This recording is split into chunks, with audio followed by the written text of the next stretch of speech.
Hey, it's me, Ate Nana. Welcome again to our short travel vlog, guys. I-share ko naman sa inyo yung pinuntahan namin dito sa Naik, Cavite. Actually, guys, connected din siya sa Maragondon. So, Naik, Maragondon, Cavite! So, i-post nyo lang yung video, guys, para makita nyo yung mga rates nila. For me, it's sulit na sulit because in-avail namin, guys, yung 999 na package nila. Ang alam ko lang mag-e-enjoy. Alam mo lang mag-enjoy sa matarik na araw, guys.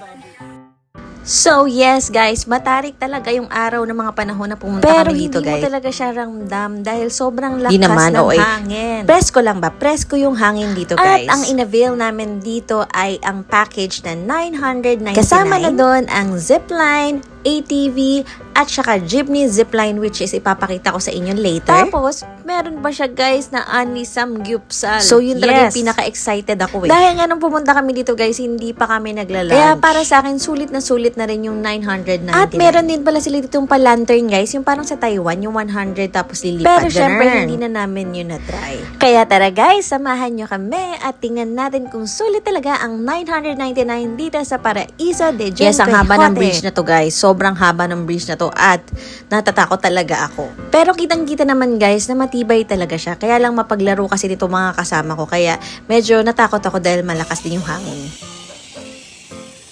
Guys, ang ganda.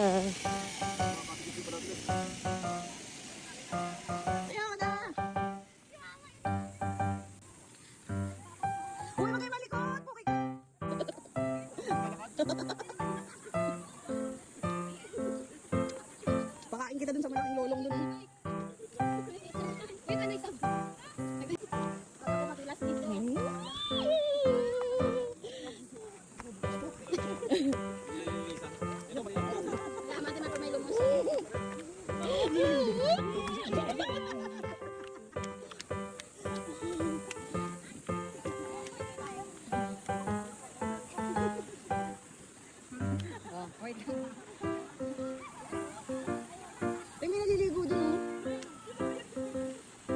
So, yun nga, guys. Kitang-kita nyo naman yung takot ko, diba? At ang nakaka-amaze, guys, may mga naliligo sa ilog. Shoutout sa inyo kung sino man kayo. Sana nag-enjoy kayo ngayong summer. Natakot nga ako, guys, kasi ang likot nga nito mga kasama ko. Pero hindi naman talaga nakakatakot, guys. Medyo duwag lang talaga ako. Samgyup na lang pala, samgyup.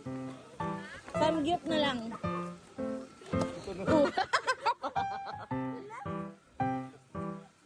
Parang hindi ko kaya yan. Kasali ba yan?